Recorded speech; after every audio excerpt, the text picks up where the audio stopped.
Depois disso, vi 4 anjos em pé nos 4 cantos da terra, retendo os 4 ventos, para impedir que qualquer vento soprasse na terra, no mar ou em qualquer árvore.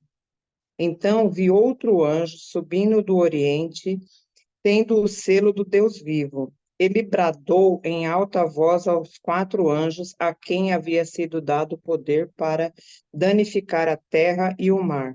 Não danifiquem nem a terra, nem o mar, nem as árvores, até que selemos as testas dos servos do nosso Deus. Então vi o número dos que foram selados, 144.000 de todas as tribos de Israel. Da tribo de Judá foram selados 12.000. Da tribo de Rubem, 12.000. Da tribo de Gade, 12.000. Da tribo de Aser, 12.000. Da tribo de Naphtali, 12.000. Da tribo de Manassés, 12.000.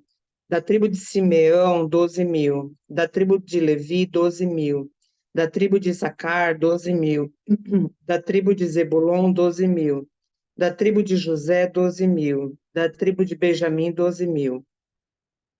Depois disso, olhei e adiante de mim estava uma grande multidão que ninguém podia contar, de todas as nações, tribos, povos e línguas em pé diante do trono e do Cordeiro, com vestes brancas e segurando palmas, e clamando em alta voz: A salvação pertence ao nosso Deus, que se assenta no trono, e ao Cordeiro.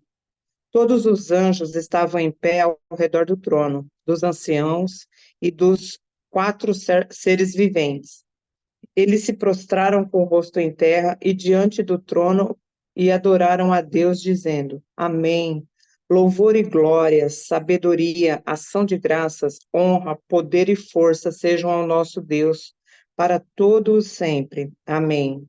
Então um dos anciãos me perguntou: Quem são estes que estão vestidos de branco e de onde vieram? Respondi: Senhor, tu o sabes. E ele disse: Estes são os que vieram de grande tribulação, que lavaram as suas vestes e as alvejaram no sangue do Cordeiro.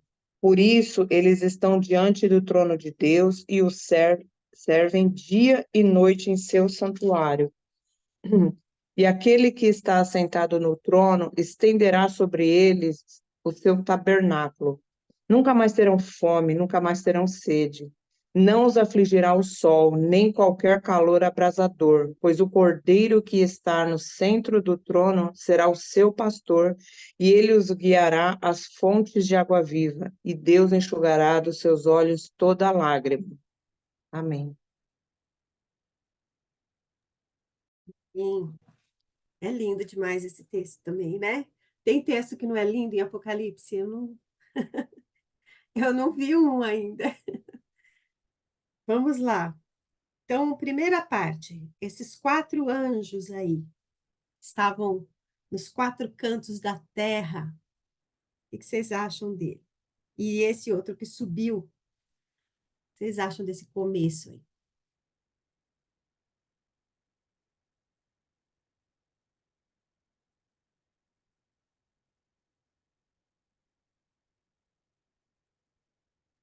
Uma de cada vez, por favor.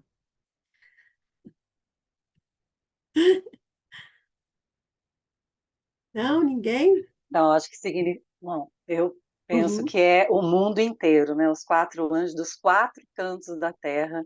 Então, assim, dá uma ideia de que é a terra toda, né? Assim, eles iriam, na verdade, atacar, sei lá, a terra inteira. Não ia escapar Olha, nada. é isso mesmo, exatamente isso. Olha que interessante que como a gente terminou o último versículo do 6. Lê aí, Mara, você que já está na. Então, eu tô com a mensagem, gente, que é diferente, tá? Tem Mas o problema. último. Não, o problema é achar o último Ah, tá. versículo. É, pois chegou o grande dia. Ai, ai. Eu vou ler Melhor a aqui. outra pessoa ler, Tá por bom, vou ler favor. aqui. Pois chegou o grande dia da sua ira. E quem poderá sobreviver? Lembra que nós estamos estudando Apocalipse, sempre vendo a perspectiva, desde o capítulo 4, a perspectiva da eternidade. Então, olha, no capítulo 4 foi criada toda a história, no capítulo 5 vem o Cordeiro, no capítulo 6 a história que se inicia é iniciada por causa do Cordeiro, e ela termina lá com essas pessoas dizendo quem é que. Ela termina no dia da ira do Senhor, quem é que poderá sobreviver, né? Aí o capítulo 7 vai falar, para a gente no tempo cronológico, ele vai voltar, vamos dizer assim, né? Lá no tempo eterno, não, lá no tempo eterno aconteceu numa ordem, mas no nosso tempo cronológico, vamos dizer que ele vai voltar. Deus iria destruir a terra, só que existiria um povo separado para Deus. Precisava ser constituído um povo separado para Deus. Então, esses 4 anjos já estavam prontos, como disse a Mara, para começar o dia da ira, o dia final, vamos dizer. Só que aí vem um outro anjo que subia do leste, subia do oriente, ou seja, esse anjo sobe da parte da terra onde está a Israel, né? Onde está o povo de Israel. Ele sobe e ele trazia o selo do Deus vivo. Ele trazia um selo, né? E aí ele gritou para os outros 4 anjos: não façam nada até que todos recebam o selo. Então, quer dizer, se a gente olhar da nossa perspectiva cronológica aí, a gente fica meio perdido. Ah, então isso aí é da época do céu? Não. A gente tem que sempre pensar que a gente está olhando tudo que vai acontecer da eternidade, né? E nesse momento aí, a ira do Senhor, depois que entrou o pecado no mundo, a gente já sabe que vai haver o dia da ira do Senhor, né? Por Adão entrou o pecado e vai haver o dia da ira do Senhor. Só que ele volta na nossa história, pensando agora em termos cronológicos, e ele designa esse anjo para dizer: espera aí que eu vou ainda formar meu povo. Tá entendendo? Deu para entender isso? Não? Ou não? Ou vocês acham diferente? O que vocês acham disso?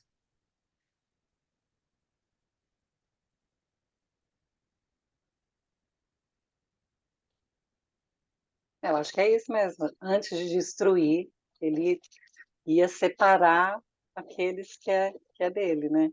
Ele ia Aqueles lá marcar. que já Essa tinham coisa é tão recebido. interessante. Aquilo que a gente falou do selo, né?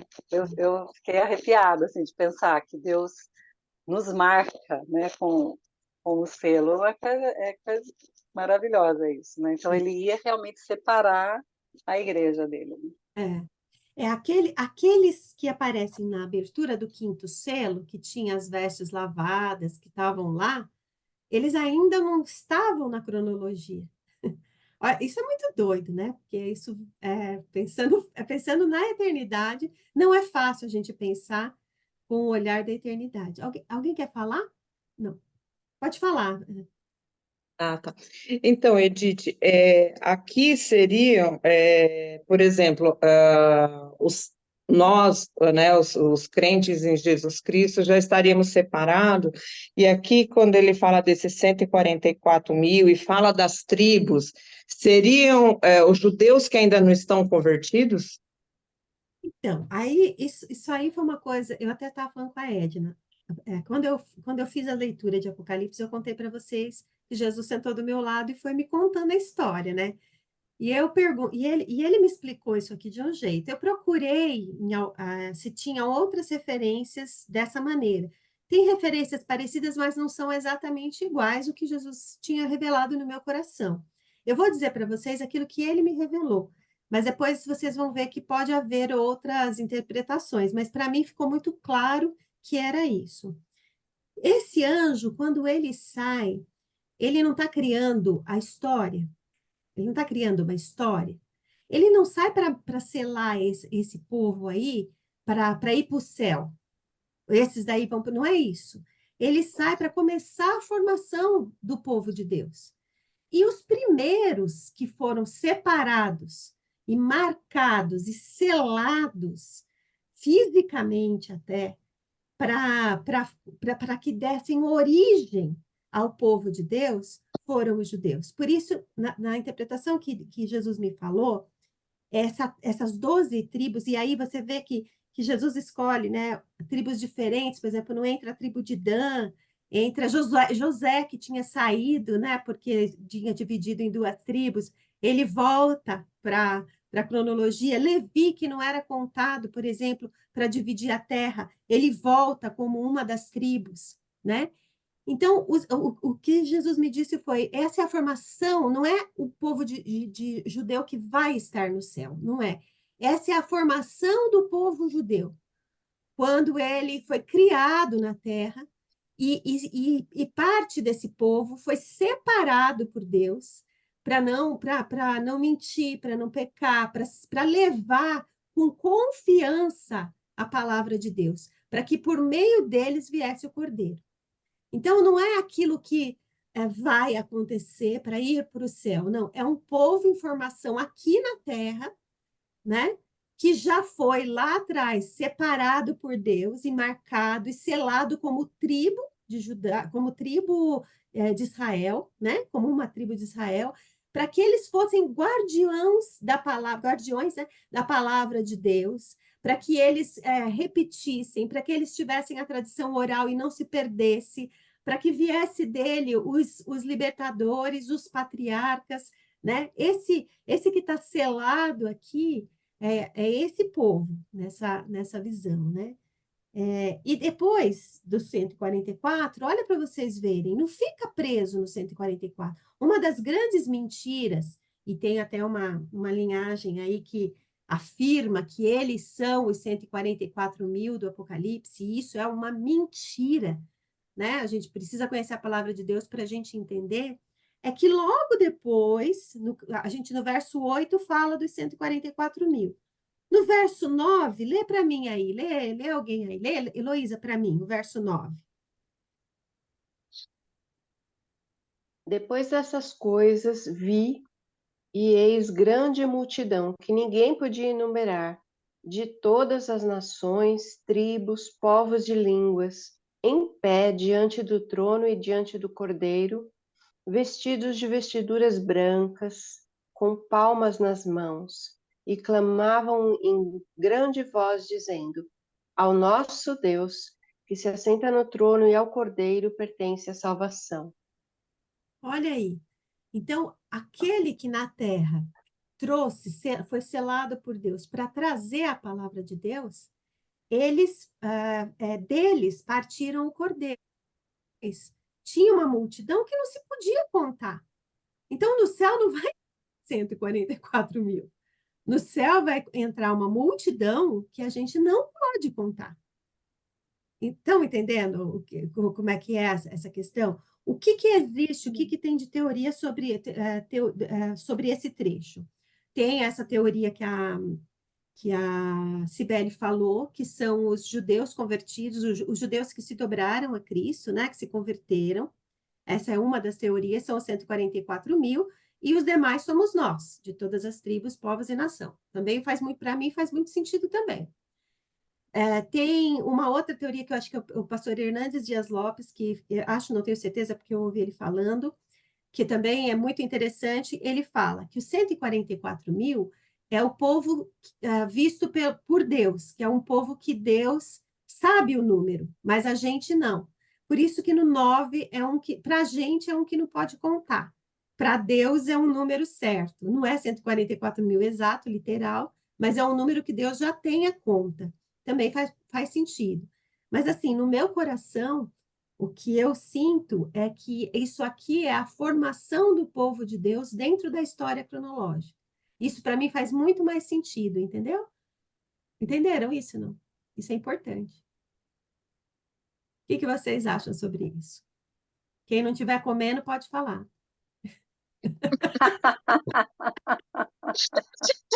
Eu quero um pedaço, Edna. Hoje eu acordei atrasada, não deu tempo de tomar café.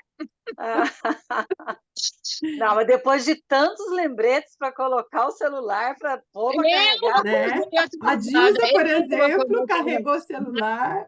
Mas acordei atrasada, mas estou participando. Mas então eu queria que vocês falassem um pouquinho sobre isso, se isso fez sentido para vocês, sabe?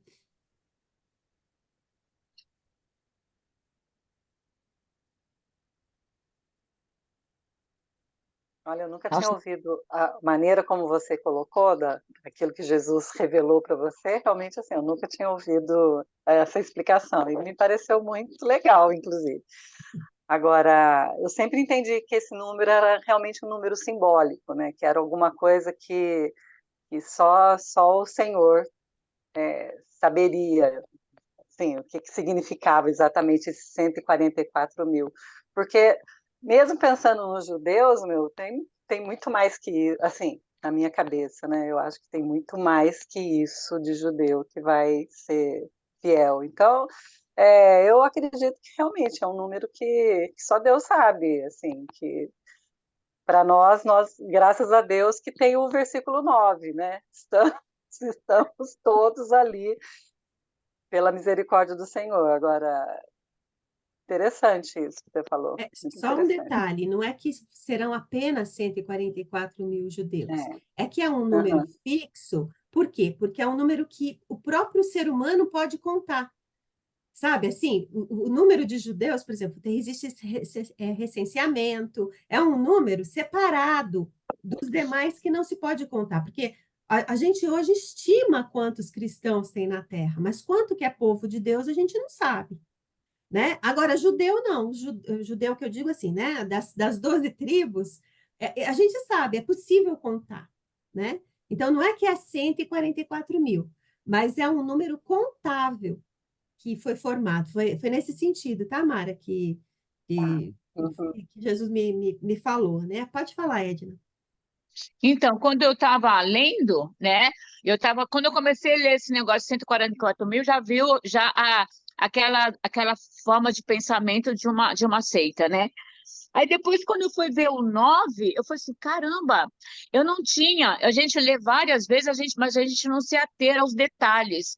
Depois, quando eu li isso, eu falei assim, caramba, passei a vida inteira lendo e não compreendendo aquilo que que João estava falando para a gente, né?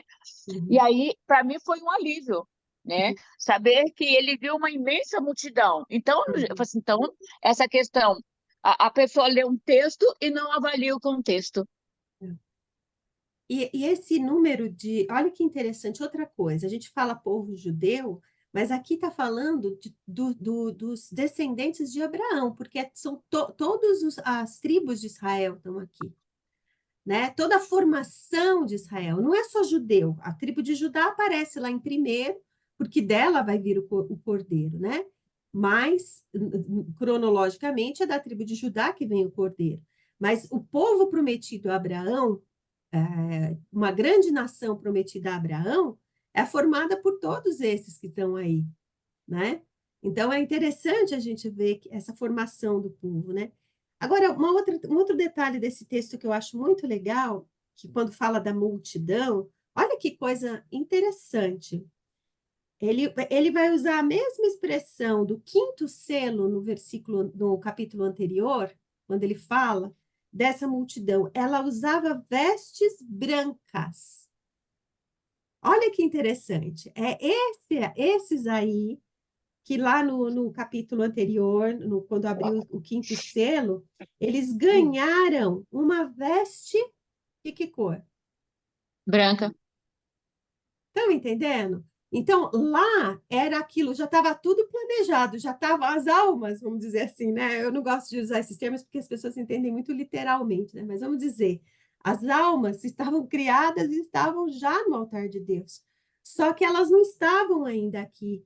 Nós estamos sendo formados aqui, né? Então, essa ida e vinda da eternidade para cá e daqui para lá, isso é a sacada mesmo de Apocalipse, sabe? Então, as almas que estavam lá diante de Deus clamando, como nós falamos a semana passada, somos nós também hoje. Nós já estamos falando, Senhor, quando é que o Senhor vai voltar? Maranata, né? Nós falamos isso semana passada. E essas vão sendo criadas na cronologia depois do povo judeu. Pelo povo judeu vem o cordeiro, e depois que vem o cordeiro, aí vem a grande multidão de gente incontável, né?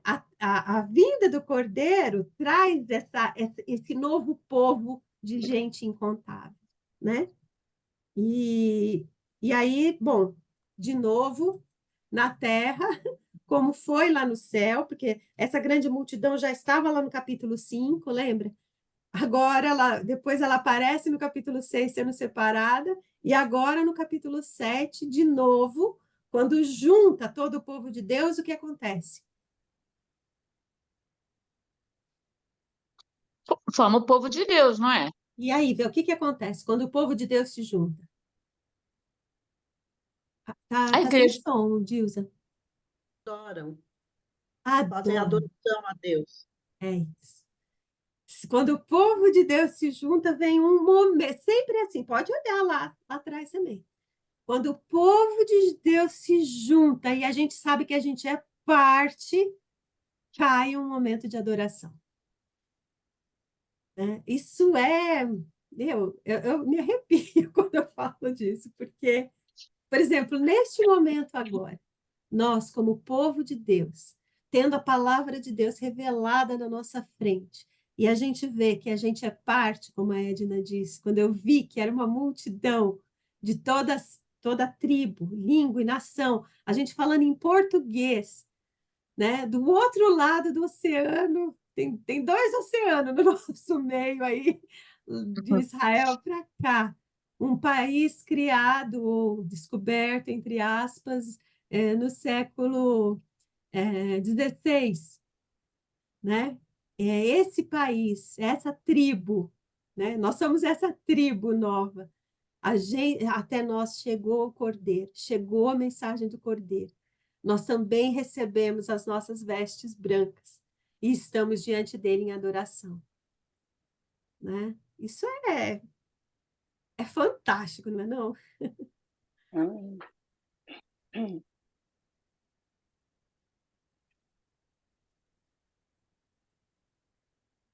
E aí? E vamos então ver qual é a nossa adoração? Fala aí.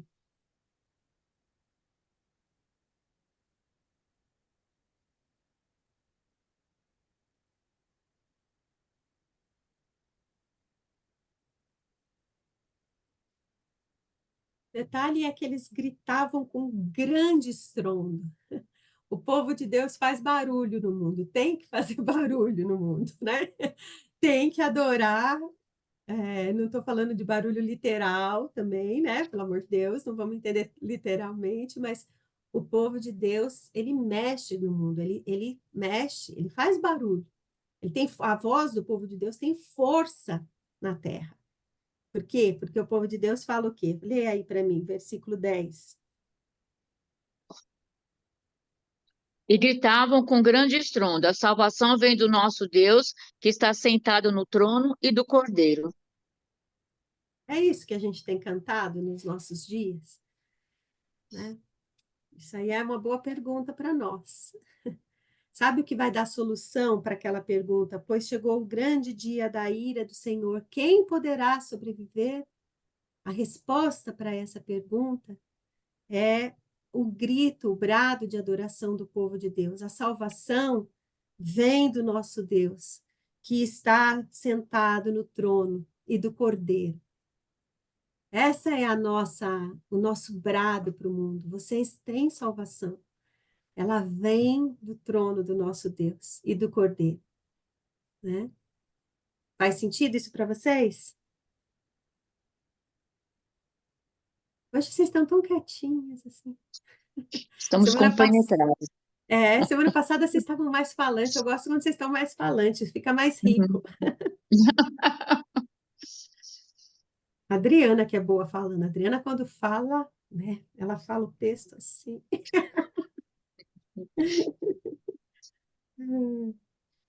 Bom, Aí vem todos os anjos, aí todo mundo, olha que legal.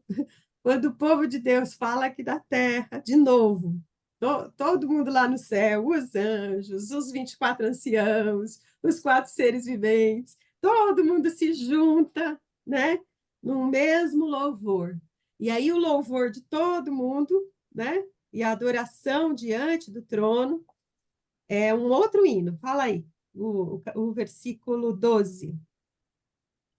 Cantando, amém, louvor e glória, e sabedoria, gratidão e honra, força e poder pertencem ao nosso Deus para todo o sempre. Amém.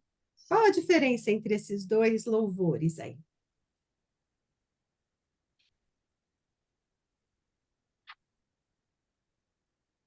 Um está falando sobre a salvação que é oferecida pelo Cordeiro, né? E Uhum. agradece a isso. No outro, já estamos lá, né? Então, nossa adoração é bem mais diferente, porque a gente reconhece, nós somos gratos a Deus, estamos louvando porque já estamos fazendo parte do reino dele. Amém. Isso aí. A Me chamou a primeira. atenção. Oi, Desculpa. pode falar, Claudinha, desculpa. Bom dia.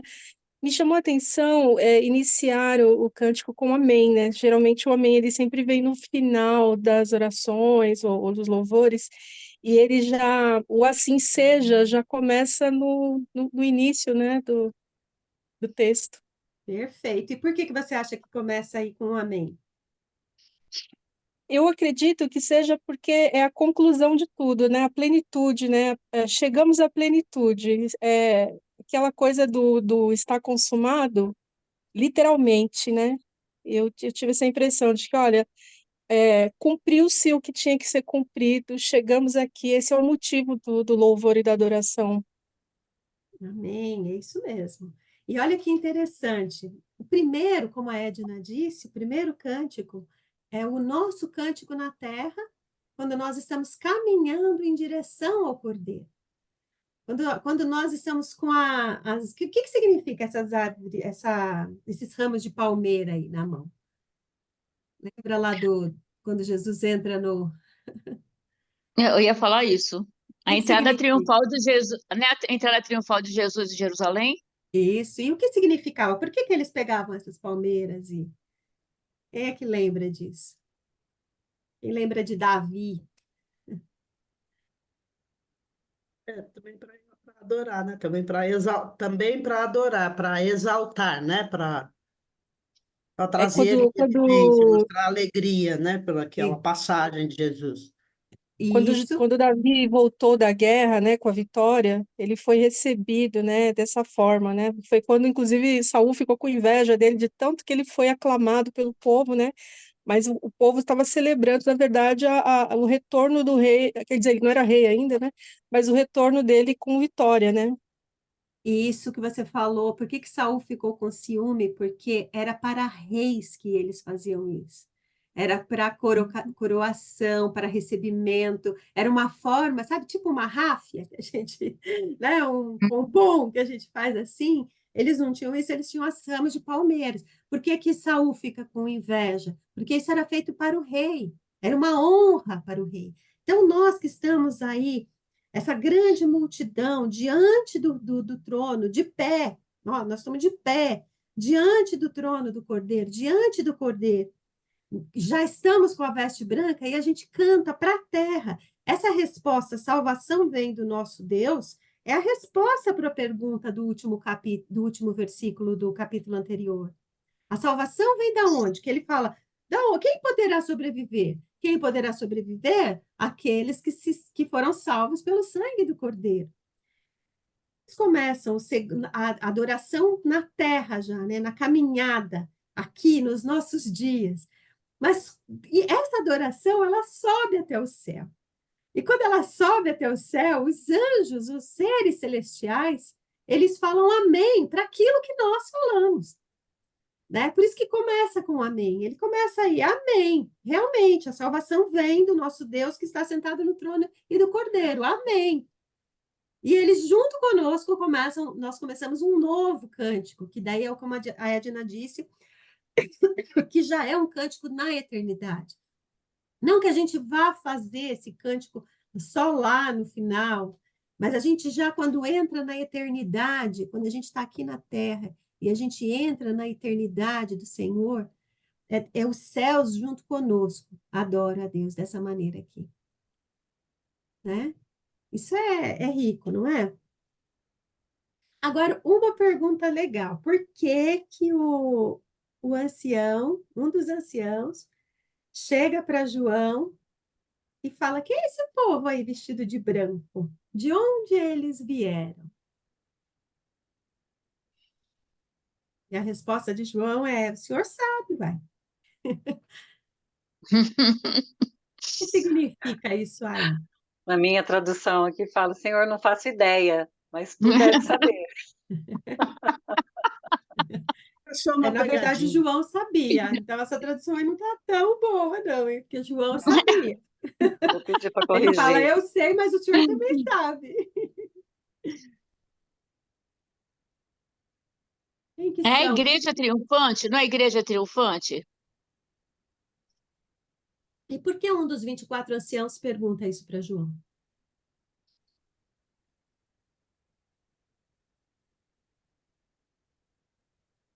Eu acho que é tipo aquela pergunta retórica, né? Que quando tem um professor, quando está dando uma aula, que ele pergunta para o aluno, então, o que que é isso daqui? É para reforçar que o aluno realmente tenha entendido aquilo, porque depois que João fala, né, no versículo 14, né? Quando ele responde, Senhor, tu sabes? Aí ele volta e fala, né? Não, são aqueles que vieram da grande tribulação. Ele já vem com a resposta.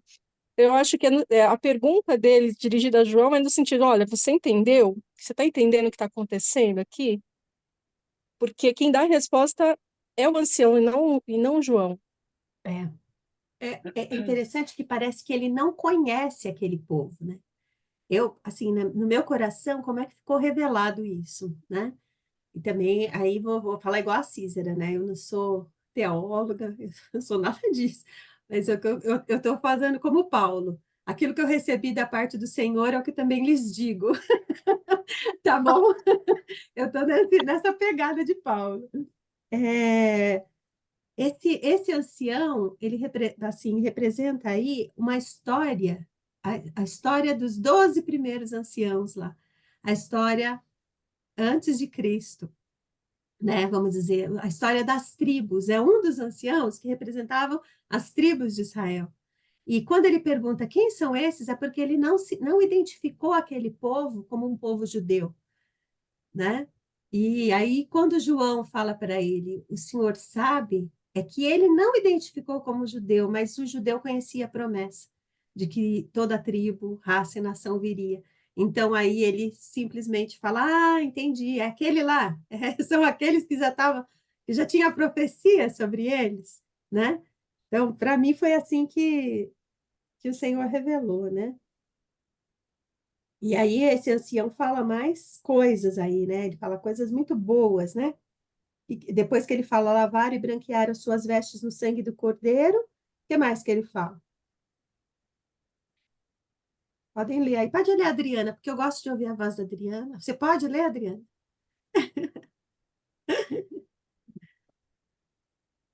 Bom dia, meninas. Eu tô meio Pode. agripadinha hoje. É o 15. Isso. Por isso estão diante do trono de Deus, e dia e noite o servem em seu templo. E aquele que se assenta no trono lhes dará abrigo. Nunca mais terão fome, nem sede, e o calor do sol nunca mais os queimará. Pois o cordeiro que está no centro do trono será o seu pastor. Ele os guiará às fontes de água viva, e Deus enxugará de seus olhos toda lágrima. Amém. Né? E essa... Pois não? Consolo, né? Isso que eu ia Eu dizer. até, bom dia, meninas. Estava comentando com as meninas da igreja. Eu falei assim, que eu tinha tanto medo de ler o livro de Apocalipse, porque eu tinha assim, imaginava só Deus mandando um raio, queimando, destruindo. Vocês pecaram, vocês estão destruídos, né? Mas é um livro assim que tem se revelado assim uma fonte de esperança, né? Cada capítulo diante de tantas tribulações, de tantas angústias, ele sempre vem lembrando que ele é o bom pastor, né? Aquele que está guardando, que nos guia e aquele que vai nos dar o abrigo. Amém.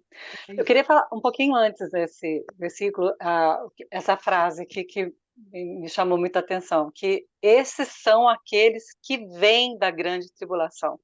Eu fiquei pensando assim, eu já ouvi também muitas mensagens dizendo que a igreja não vai passar pela grande tribulação do final.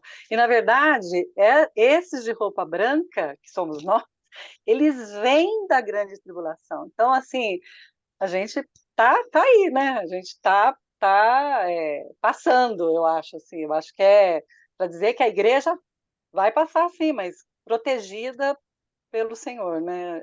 Diferente dos que não têm a fé. Eles falam lá mais para frente vai falar do milênio, né? Da grande tribulação durante o milênio e tal. Mas isso que você falou, eu penso assim também, que nós vamos, durante a nossa tribulação aqui na Terra, porque nós somos atribulados pelos 3 cavaleiros lá, pelo sangue, pelo vermelho, pelo preto e pelo amarelo. Nós somos atribulados pelas coisas dessa vida, mas quando a gente se põe de pé diante do Cordeiro, quando a gente proclama, salvação vem do nosso Deus e do seu Cordeiro, quando a gente se une ao céu, a promessa que esse ancião, né, que revela aí, na verdade é uma promessa que já foi revelada para ele há muito tempo, essa promessa ela se torna real no tempo da tribulação, né? Então, Amém. como disse a Adriana, vem uma esperança, né? Então, quando a gente tá passando por tribulação, mas vem uma esperança de que a gente não vai passar fome, não vai passar sede. Mas eu estou tão apertado de dinheiro, então, mas não vai passar fome, mas não vai passar sede, mas o calor, os dias estão aquecendo, ai meu Deus, aquecimento global. Não, nós não vamos queimar nesse aquecimento global até o dia da nossa redenção final, né? Por quê? Porque o próprio Cordeiro, olha o versículo 17, pois o Cordeiro que está no centro do trono será o seu pastor. Por isso que eu sempre volto os olhos para Jesus, volto os olhos para Jesus, né?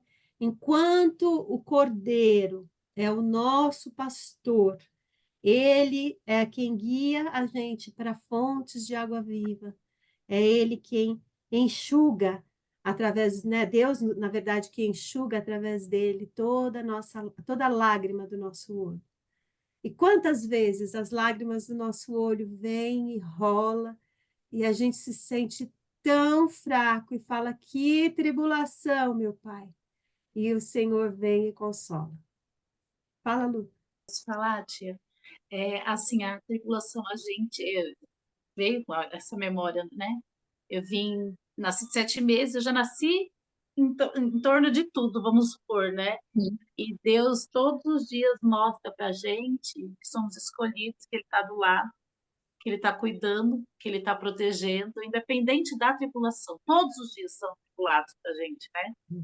Mas estar com Ele nessa tribulação, confiando, orando, estando junto, a gente vai se acalmando, vai tranquilizando. Ele vai passando isso. No meio de toda a tribulação, ele está ali. Estou com vocês, eu estou aqui, eu estou livrando, eu estou protegendo, eu estou guardando. Acho que isso enche a gente, né? Deixa a gente confiante. A gente voltar os olhos para Cristo. Esse é a boa nova do Evangelho. Sabe? Não é fácil, é simples, mas não é fácil. Porque as coisas da terra vão contaminando a gente, né? A nossa personalidade, como a Lu disse, né? Nasci de 7 meses, a minha personalidade é agitada, é apressada. Isso é a identidade que Deus colocou em cada um de nós. Tem os que são pacientes, mas por dentro remoem, são um turbilhão interno, às vezes adoecem porque não expõem, né? Mas a nossa particularidade, o olhar para Deus, é o que, para Cristo, é o que sempre chama a gente de volta. Essa é a mensagem, a boa nova de esperança do Apocalipse. Volta os olhos para o Cordeiro, né? Porque é Ele quem enxuga as nossas lágrimas. Ah, mas você passou por isso, como é que você resistiu? Olha, eu não resistiria, mas olhando para Cristo, o Senhor, mas isso, a sua vida é muito difícil, como é que você está aguentando? Não, eu não aguentaria, mas olhando para Cristo. E aquele que não olha para Cristo, às vezes está com uma vida. Meu pai falava uma coisa assim bacana. Meu pai falava assim, Edith, tudo está dentro da nossa mente. Se você pegar um dia que você está bem, está tranquila, você não tem problema nenhum. Você sentar na frente do jornal e começar a ouvir. O governo é corrupto, o outro é ladrão, o cara que roubou, o cara que matou. Quando chega no final do jornal, as circunstâncias suas estão as mesmas, mas por dentro, você fala, esse mundo não tem jeito. Ai, Deus me livre e guarde. Se você começar, por exemplo, pensar num problema específico, e aí você vai ampliando aquele problema, quando chega num determinado ponto, você fala, Deus, eu quero morrer, porque eu não vou ter jeito de resolver isso. Não tem mais jeito, né? Agora, meu pai falava ainda assim, mas agora se você vai num hospital, a pessoa está morrendo lá, tá? Nos últimos dias, está frágil.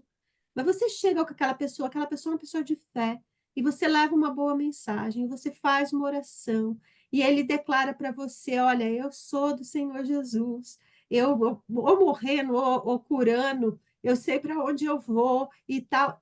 A circunstância dele está péssima, mas a mente é de Cristo, né? O convite aqui é o que vai ocupar a nossa mente, né? Filipenses 4 vai falar, e tudo que é bom, tudo que é puro, tudo que é verdadeiro, tudo que é de boa fama, tudo que é coisa legal, que vai te aproximar de Deus, que isso ocupe o vosso pensamento. E essa é a nossa escolha. Eu vou entrar no descanso do Senhor, ou eu vou ocupar o meu pensamento com as minhas mazelas, com as minhas dores, com as minhas dificuldades, né? As lágrimas dos nossos olhos estão prontas para serem enxugadas por Deus. Basta a gente voltar os olhos para o Cordeiro. Amém? Amém. Fala, querida. Então, você falando isso, né, quando o Senhor recolheu meu marido, né, eu às vezes fico orando, né, Senhor, eu não consigo imaginar minha vida se eu não tivesse próximo ao Senhor, se eu não tivesse com pessoas que tenham fé, né, porque um anima o outro, um motiva o outro, e todos são motivados por Jesus Cristo. Então, eu fico pensando, nossa, eu não consigo imaginar como seria estar longe do Senhor. Passar por todo esse período, né, de pós-luto, né, e continuar firme na palavra de Deus. Porque se não fosse isso, né, a coisa teria tornado um turbilhão de emoções que eu não conseguiria controlar. Mas Jesus, ele dá esse nivelamento, essa calma, essa paz, né? De entender que está tudo sob o controle de Deus, né? Quando os hebreus saíram da terra do Egito, e quando eles ficaram vendo que o exército estava atrás, tinha o mar na frente, tinha deserto do lado, e eles começaram a questionar Moisés, e Moisés chegou diante de Deus e foi falar, olha o que está acontecendo. Deus virou para ele e falou assim, estava tudo dentro dos meus planos. E é isso que E quando eu comecei a ler a Bíblia, porque quando o meu marido foi embora, eu falei, o que eu vou fazer? Eu vou ler a Bíblia, né? E quando eu estava lendo a Bíblia, né? Deus falou comigo nessa hora, né? Toda aquela bagunça, toda aquela situação, toda aquela dor, né? E Deus falou para Moisés, estava tudo dentro dos meus planos, aí eu entendi que Deus também estava falando comigo. Todo esse turbilhão estava debaixo dos planos de Deus. E eu tinha que começar a caminhar. E caminhei lendo a Bíblia, caminhei do lado de pessoas que têm o mesmo objetivo, a mesma motivação, que têm o mesmo Redentor. E isso é que nos fortalece. Quando estamos juntos, caminhando juntos, não olhamos, né, o que está acontecendo ao redor, mas olhamos para Cristo. Isso é que nos fortalece. Amém. Amém. Então, a resposta para o nosso mundo é: quem poderá? Brinquei até agora, pensei no Chapolin Colorado. E agora, quem poderá nos defender, né? Mas o mundo diz aí: quem poderá sobreviver? Quem é que pode? Aí nós podemos dizer para o mundo que nós temos a resposta, né? Quem é que pode sobreviver? Nós temos a resposta. A resposta é o Cordeiro de Deus, que tira o pecado do mundo. A resposta são os hinos que a gente canta. Essa paz que eu sinto em minha alma, né? Não é porque tudo me vai bem. Esses hinos que a gente canta há tantos anos, né? Sobre o Cordeiro. Esses hinos que os nossos irmãos cantavam no passado, entoavam, né? Que antes do Cordeiro vir, Davi já escrevia sobre ele, né? Isso está tudo nas mãos de Deus, né? O coração de Faraó, quem endureceu foi o Senhor, né? Falando da história que a Edna citou aqui, né? O coração de alguém que está passando por dificuldade agora, e você fala, meu, mas aquela pessoa não está mudando, o coração dele, às vezes, o Senhor está endurecendo para resgatar um outro que é povo dele, e depois resgata ele também. Né? Mas se eu tenho essa visão, essa confiança, eu tenho as minhas lágrimas secas. Agora, se eu não tenho, eu entro em desespero e digo, quem é que pode me salvar? Né? É uma escolha de cada uma de nós. Amém? Amém. Então, vamos orar. Vou pedir para a Dilza, já que a Dilza acordou cedo, pôs o celular para carregar. Eu vou pedir para a Dilza orar por nós. Não, não é por isso, não, é porque eu gosto também muito da oração da Dilza. Ô, Dilza, só lembrar que hoje é aniversário do meu marido, você poder colocá-lo também na sua oração. Osvaldo, parabéns para Osvaldo. Osvaldo, o nome dele? Meninas, Osvaldo. bom dia. Posso só dar uma atualização rapidinha do Meivan? Uhum. Opa, Ele está lutando agora contra outra bactéria, né? É tudo infecção hospitalar. Então, os médicos estão loucos para tirar ele de lá, porque é muito tempo de hospitalização, né? Já são 60 dias. Então, e ele quer comer, fica fazendo fisioterapia por conta própria. Está louco para sair do hospital, mas ainda é um caminho longo, né? Então, para Deus preservar a mente dele, boa como está, mas o coração mais calmo, é difícil passar por isso, mas ninguém pode passar, a gente passa junto, mas por ele ninguém, né? Então, para Deus dar toda essa paz, essa tranquilidade para ele, e vencer logo essas bactérias e encontrar um pouquinho mais de calma num ambiente, porque eles deram a entender que o Meivan passando essa fase vai para o quarto, eles querem tirar ele de lá rápido, né?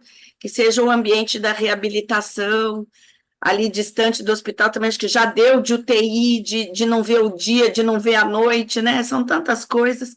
Então, só queria colocar, mas assim, no geral, ele está bem, a gente sabe que é Deus, né, na vida dele, continua, mas o nosso papel é clamar, né? Então, eu peço que vocês clamem comigo.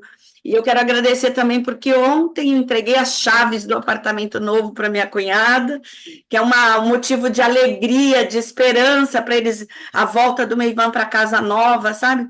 É muita bênção. Eu orei com o Meivan um mês antes dele ser internado, e eu pedi a Deus que ele me desse um jeito, uma forma de abençoar a vida dele, né? Porque eu já tinha cuidado tanto da minha mãe, me senti em dívida com ele, né? Coisa de irmão. E Deus está me dando essa oportunidade do cuidado dele com a Kay, de proporcionar coisas boas, esperança. Eu sou grata a Deus por isso também. Obrigada, viu, meninas? Amém.